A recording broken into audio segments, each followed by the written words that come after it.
Graham Norton, one of Britain's best-loved entertainers, left Ireland in his early 20s and hasn't looked back. Until now.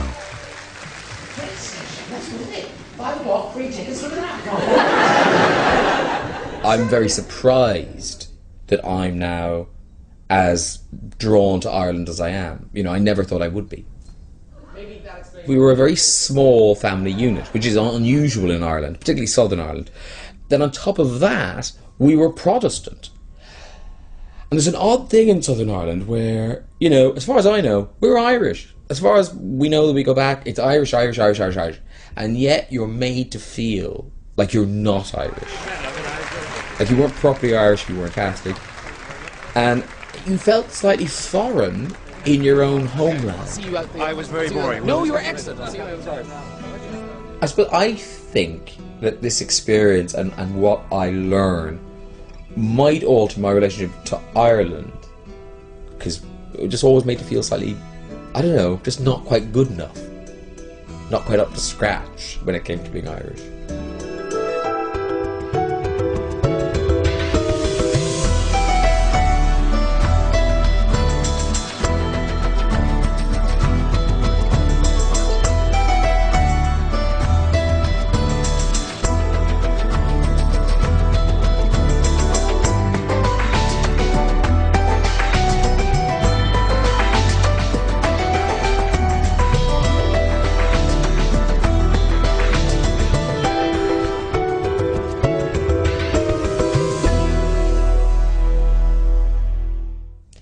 I think your background, your family tree, it's something that I think you get more interested in as you get older.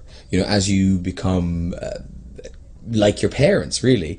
And that's when you start thinking about where you came from and what was back there. Because I think when you're a kid, you don't, you know, clearly you don't care. And in my case, you just want to get away from it. You know, home was just somewhere where you sat till you were ready to leave. Graham was born Graham William Walker in 1963 in Dublin. He was the second of two children to Billy and Rhoda Walker. During Graham's childhood, his father worked for Guinness, a job that took the family all over the Republic of Ireland. Despite living in the south, they always remained distinctly Protestant. I mean, religion played a big part in our lives, but it's that odd religious thing where it's sort of social. It was to do with our social circle. I mean, you went to church and you talked to people afterwards, and sometimes you went to somebody's house for lunch, or they came back to yours, or there were drinks after church, went to Sunday school, went to Protestant schools. It was all, you couldn't really separate religion from our lives in that all aspects of it had Protestant written in front of it. But at the same time, you are a sort of de facto Catholic, because on one hand your life is all Protestant, on the other hand everything is done by Catholic rules. So it was kind of isolating as a child. So for me, it'll be interesting to find out how strongly connected to the Protestant Catholic thing we are in Ireland. Well, I'm off to see my mum. She lives in Bandon, County Cork, and she's got old photographs, birth certificates, things like that. And it's a good place to start because, to be honest, I don't know really anything about my family history apart from my grandparents. This road is very, you know, suddenly you're 12 again. It's just weird, that thing of coming home. You just feel, it makes you feel like not like a grown-up, like you're pretending to be a grown-up. Like even driving this car, I sort of feel like I'll get stopped and I shouldn't be. I suppose what's odd for me about this whole process of looking for our roots is there's no sort of hometown to go back to. We were quite rootless as a family. We grew up all over the place. I think by the time I was 17 or 18, we lived in 13 different houses. Which is odd, because then if you go back a generation, you know, my father, he was very rooted in this place, Carnew, in County Wicklow. It's a really kind of little rural town. And then my mother, she's from Belfast, the big smoke. And they met when she moved down to Dublin to work as a chicken sexer. In terms of who I feel closest to, I would say probably my mother's side of the family. But then everyone tells me I look like my dad, and when my father died, suddenly everyone was going, "You are your father." But no one had said it before, but so I don't know how true it is. I suppose if I got my sense of humour from anywhere, I would probably say my mother's side of the family. I think my mother's very funny. She's quite harsh, but she's funny. Hello, how are you? Very well. Oh, lovely to see you. Nice to see you. Come in, come in. Gardens are very tidy. Oh, very good. Oh, it is. Graham's mother, Rhoda, and his sister, Paula, have gathered together some old family photos and documents. That is my paternal grandmother, Mary Norton. Well, this is where Norton comes from. This is where the Norton comes from, yeah. Graham was born Graham Walker, but picked an old family surname when he joined the Actors Union Equity. And what's this now? That's her again. Oh, well, she's much older there, isn't she? Yeah, yeah. So after the war. And a big moustache on. That's a big And I don't moustache, think isn't it? that can't be right now. They told me, I said circa around 1948. And I think they died in 1946. Maybe that's why his face is set in that position. They were stuffed. Rigor mortis, it says it. Stop. You're terrible. Oh. Enough. Anyway, who's No. this? Who's this? These are Glam now. Oh, that's Granny. That's Granny. There she was, all dressed up. Oh, right, so that's your mom. And she was born a Reynolds. Yes, Yeah. yes. And this is her mother, my Granny Reynolds. This is my great-grandmother. Yes, that's your great-grandmother. She was lovely. Mary. Yeah, she's Mary Reynolds, yeah. And you've got birth certificates. Yeah, that's my mother's birth cert. Right. Yeah. So that's James Reynolds, the father. Yes, yeah. And Mary Reynolds, but Yeah. formerly Dewey. Yes. So wasn't there some mystery about her? I've something written on the back somewhere, not on that one, on another one, and it said she was also known as Logan. Now, what that means, I've no idea. Well, here's the thing about Yeah, Dewey was Logan. yeah. What's the Ahockle? Well, that's where my granny was born. She was from the village of Ahockle. Such a romantic name. nice. Ahockle. So you don't know why she would have been a Dewey and a Logan? No, just no idea. Why would a woman have two different names in her past? It suggests something went on, whether she was trying to hide something or whether something has been hidden. I don't know. Those are the kind of things that interest me, because they're just anomalies. You kind of think, well, hang on, why has this happened? Graham's grandmother Ellen was born in Northern Ireland. So Graham must go to Belfast to find out more about her mother Mary and the mystery surrounding her two maiden names. Heading to Belfast, because that's where my mother's from.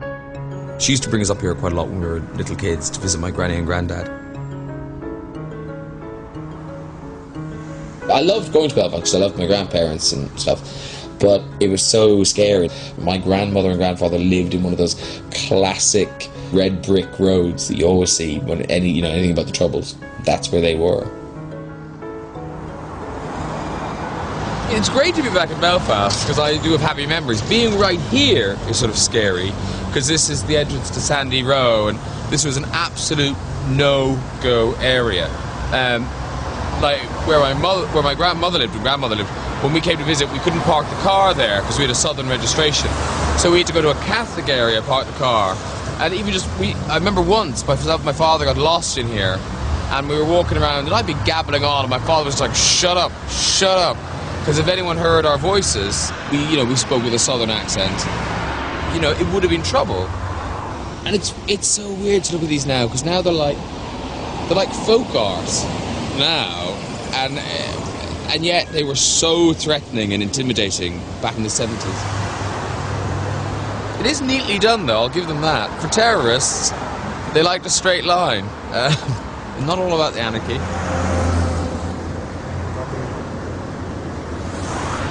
How are you? You doing all right? Good. They seem nice. They're driving an Audi. Who knew?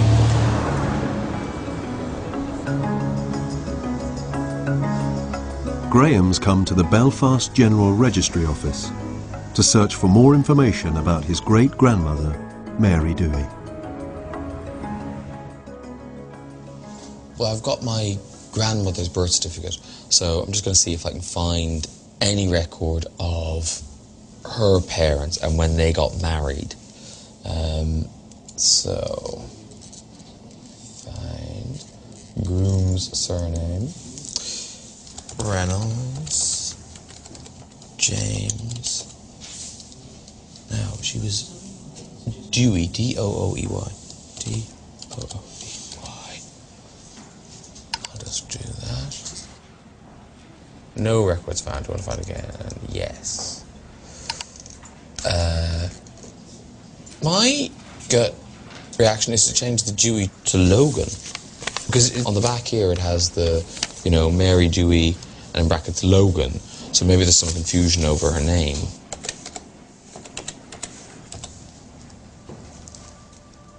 Oh. Ballymena. 1895. I found them. Although she called herself Dewey on her daughter's birth certificate, Mary's maiden name is registered as Logan on the Belfast database. She was married in a church in Ballymena, about 30 miles from Belfast. Graham's on his way there to search for the original marriage certificate, which may hold more clues about why Mary used the name Dewey.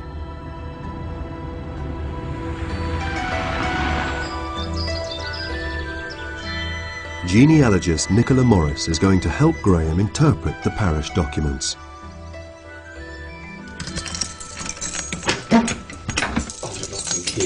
Oh, I'm going to keep them strictly under lock and key now.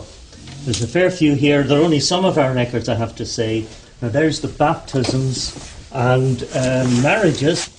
That seems to be the one. I think you'll... All right. With Canon Lloyd, they checked the marriage register for 1895, the year of Mary's wedding to James Reynolds. They're very legible, aren't they? Yes, 97, 96, 5. November 5th, James Reynolds. There you are, that's it. There it is. Is that Lagan or Logan? Logan, I think. Logan is what they thought it was. Yes. And she was a spinster. Always good to know, yes. 20. And she is from a hochel. Ah, but there's no father now here. There's no father mentioned.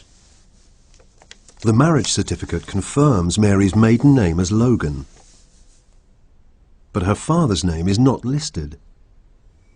To me, the interesting thing here is when you get to the birth certificate I have for my grandmother, it says that her name, you know, she's Mary Reynolds, but it says formerly Dewey. Right. That was her maiden name, not Logan. Well, now is that to do with the father, do you think? That's possible, yeah. One of the reasons why somebody's father wouldn't have been recorded on their marriage certificate is that their father's name was not on their birth certificate, which would suggest that they were illegitimate. So that could be her mother's maiden name. She reverted back to her own mother's maiden name. It could be her own mother's maiden name. The marriage certificate hasn't identified the origins of the Dewey name, but it has confirmed